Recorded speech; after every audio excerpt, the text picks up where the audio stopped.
দর্শক, শুধুমাত্র রাজধানীতেই যে ডেঙ্গু পরিস্থিতি খারাপের দিকে যাচ্ছে তা নয়, দেশের বিভিন্ন জায়গায় ডেঙ্গু চোখ রাঙাচ্ছে সবাইকে।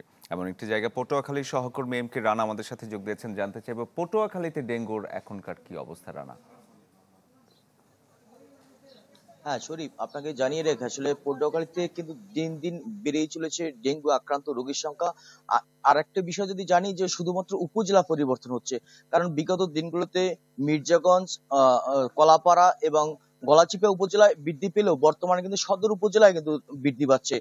ফলে কিন্তু কলাপাড়া, মির্জাগঞ্জ এবং পটুয়াখালী সদর এই তিন উপজেলায় কিন্তু এখন ডেঙ্গু আক্রান্ত রোগীর সংখ্যা বৃদ্ধি পাচ্ছে। গত 24 ঘন্টায় যদি বলি, তাতে 19 জন রোগী কিন্তু জেলার বিভিন্ন হাসপাতালে ভর্তি হয়েছে। এর মধ্যে সদর হাসপাতালেই ভর্তি রয়েছে কিন্তু 8 জন রোগী।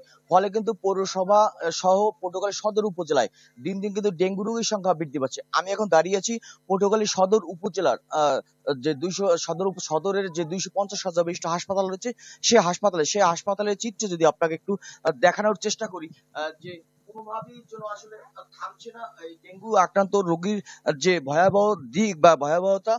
এর ফলে কিন্তু পটুয়াখালী সদরে বা পটুয়াখালীতে এই পর্যন্ত 5 জন রোগীর মৃত্যুর সংবাদ থাকলেও কিন্তু আসলে জেলা স্বাস্থ্য বিভাগের তরফ থেকে কিন্তু একজনকে দেখানো হচ্ছে।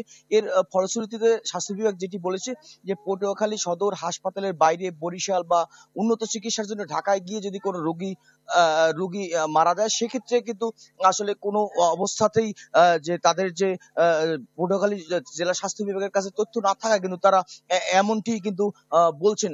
এর বাইরে পটুয়াখালী সদর হাসপাতাল বা কিংবা এর আশেপাশে এলাকায় কিন্তু যে অবস্থা বিরাজ করছে, তাতে কিন্তু আসলে ডেঙ্গু আক্রান্ত বা আক্রান্তের হার বৃদ্ধি পাবার সংখ্যা কিন্তু সব থেকে বেশি রয়েছে। শরীফ, এই ছিল পটুয়াখালী থেকে সর্বশেষ। রানা, ধন্যবাদ আপনাকে।